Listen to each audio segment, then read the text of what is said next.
today, again, is Alexander Scanlon, the CEO of Barton Gold, for a quick update on some of the recent activities. So it's good to be speaking to you again. Alex, how are you?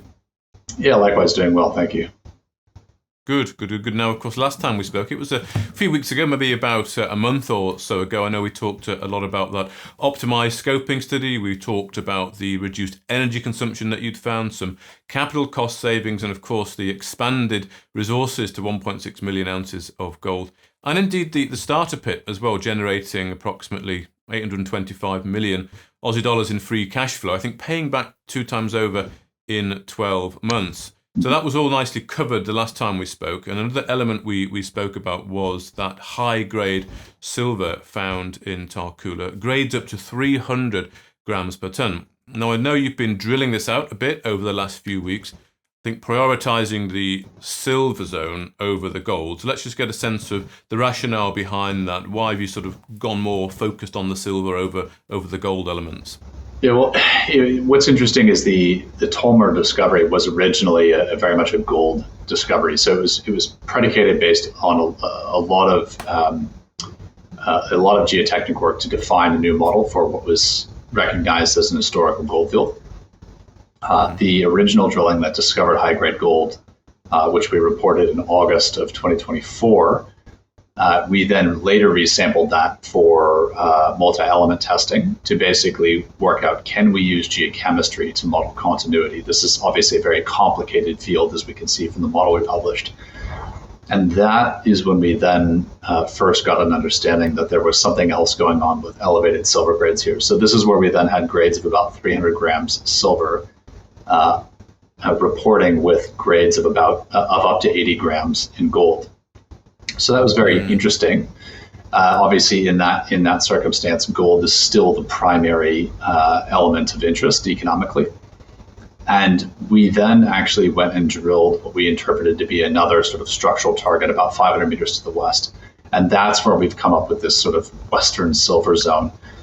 And the grades there are actually far more prominent. So our actual discovery hole had 1 meter of 17,600 grams per ton silver within a 6 meter interval of about 4,750 grams per ton. So this is a globally significant drilling intersection. I think it was definitely a top 10 global silver intersection reported on the ASX, TSX, and LSE for the first quarter of the year. And we followed up. That was in March of this year. We had some more results published in April, which showed on the same line of drilling some more short, high-grade intersections that were 4, 5, and 6,000 gram meters. So 4 meters at 1,500 grams per ton, silver, these types of things. So that is very exciting. We had 3 global top 10 intersections in one line of 7 drill holes. The problem that presents for us is we have only 2 dimensions of data. We have literally height and width, and we did not have a third dimension. So we expedited a follow-up drilling program that was originally going to target both the Eastern Gold Zone and the Western Silver Zone.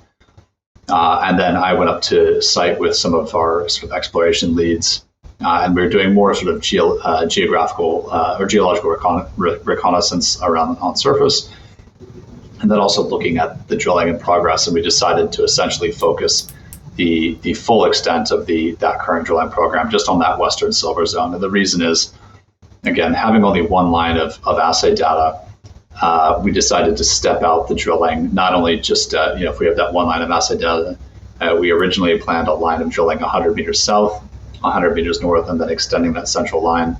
We extended to the east, to the west, and another line to the north and the south. So we now have drilling that spans about 400 meters north to south and about 250 meters east to west. And the objective there is really to get as many data points as possible so that we can try to understand what it is that we're looking here. Okay. So I just want to talk about this picture, this graphic that was in both of the recent press releases there. So you said the objective is to expand the data set. I mean, is it more Correct. to understand what's going on or to find more silver or both? Well, I mean, obviously you'd hope to find more mineralization of interest while working out what's going on, but there's a few kind of key pieces of data you can draw from this cross section. So firstly, this is that two-dimensional understanding that we have. In a manner of speaking, our understanding of what's happening here in terms of the mineralization and the structure is one sheet of paper thick, right? So we have 7 lines in one hole. Those are the only holes for which we currently have assays. If you can imagine looking through the piece of paper, we've now drilled a line of holes 100 meters and 200 meters deeper into the paper. And then we've also drilled a line of holes 100 and 200 meters into the foreground of the paper. Right. So what we're looking at here is a very broad, high-grade lead halo that's containing a high-grade silver body of mineralization that appears to be thickening or broadening out as it heads from the right-hand side of the page, which is east, to the left-hand side of the page, which is to the west. So does it continue to expand and carry to the west? Does it go to the north? Does it go to the south? But also, does it go downwards? Does it go into the fresh rock? So it's really about figuring out what's happening in the zone of mineralization that we have presently mapped on the page here, which is above the base of weathering, and finding out, can we identify controlling structures below the base of weathering in the fresh rock? And does this oxide and transitional mineralization itself extend north, south, east, west? Okay. So the end result of this, it would be, I guess, one of those very nice 3D models that you can spin around. Yeah, look, that's very much the objective, right? So if we can, hopefully, in the first instance, if we can demonstrate that this mineralization does extend to the west, east, north, and south, it might give us a 3-dimensional body of mineralization that we would hope carries north and south in terms of these types of grades and this very sort of near surface package. I mean, on the west side of this page, with the westernmost hole, that's mineralization essentially starting from surface. So hopefully that would give us the ability to model that in 3 dimensions and find out, hey, do we potentially have a commercializable direct ship or upgrade and ship style body of mineralization here? But also, if we get enough data points going down into the fresh rock, can we make sense of what is driving that mineralization? We have to remember this is in the weathered zone and sort of that transitional zone. The interpreted base of weathering, or the boundary of the fresh rock, is that dotted line that you see trending along just underneath that sort of lower blue arm. So whatever created this mineralization, the real prize is finding structures controlling that style of mineralization. And to the extent that what we're looking at here is high-grade silver, we also can't overlook the fact that on that lower arm there, you can see there's some yellow boxes. There is some high-grade gold reporting with the highest grade silver. So it's like the inverse of what happened on the Eastern Gold Zone. You had high-grade silver reporting with really high-grade gold as the primary mineral of interest. Over here now we have high-grade gold reporting with high-grade silver, which is of the greater economic interest, at least in the current ratios. But it may tell us that there's something else going on bigger below this in terms of both silver and gold. Okay. So at the moment, do you have a sense of what's going on, or is that what all this exploration is about? That's very much what this exploration is about. It's very hard to put any context on this in 2 dimensions. Okay. And then even absent some better understanding of the structural controls, it's really hard to work out what this might look like, even metallurgically. Okay. But this field historically has yielded high free milling precious metals, predominantly gold, just to the east in the open pit. So we're hoping we'll end up with a similar situation, but we may end up. The real prize here would be confirming a high grade gold deposit, which happens to have a very high grade silver credit, which unto itself would be economic. And would this, so you've got the 2 zones, you've got the east, or you're calling the eastern gold zone, and effectively the western silver zone that you're calling it. Would the silver zone form part of the starter pit, or is that a different area? So this is on the Tarcoola Project. So Tolmer sits about 5 kilometers to the west of our existing Perseverance mine. So when we think about the starter pits, the starter pit's going. Yeah, so starter pit is that we've been talking about historically is down at our Tarcoola project. So that's at our stage 2 project. In the context of Tarcoola, the advantage of that particular project is it does sit between our existing mill and our stage 1 area to the northwest, and that Tarcoola project, which is our stage 2 project to the southeast.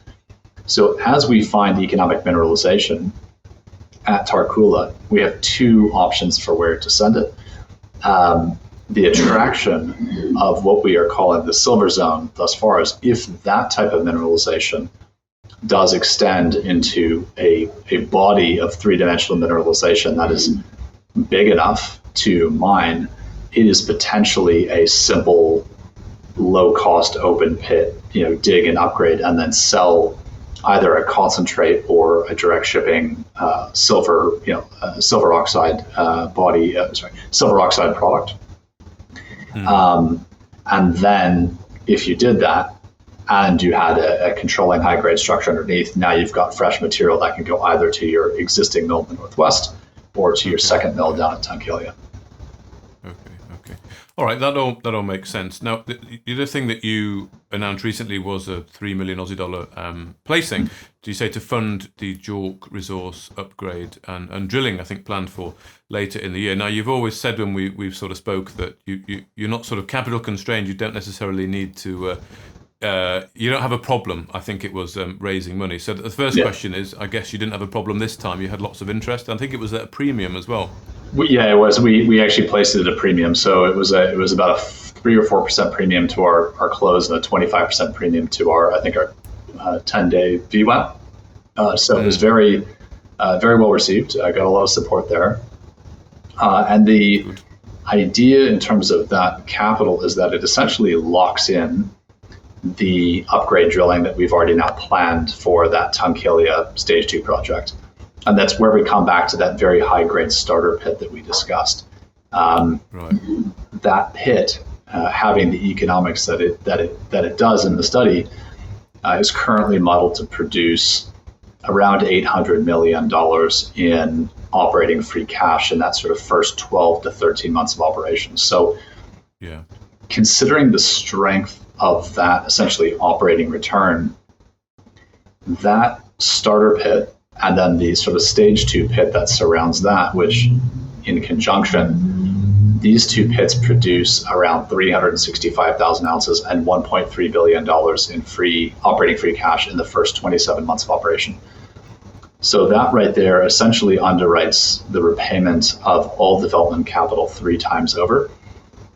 The idea then of upgrading that essentially, or raising this capital, was to expedite the upgrading of that, because what it allows us to do is to then expedite project financing conversations in parallel with our standard long lead feasibility and mining lease application studies.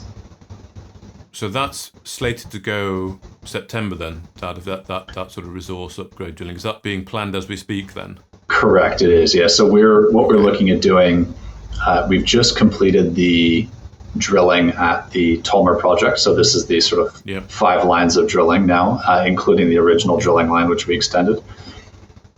We are hoping to get the multi-element assays back from that before the end of July, at which time we are expecting to have a diamond drill rig mobilized to site there to try to get some structural orientation both on the eastern gold zone and that western silver zone, to be then immediately followed, we think, by further RC drilling. And that'll be subject to those assay results that we get in the second half of July. Okay.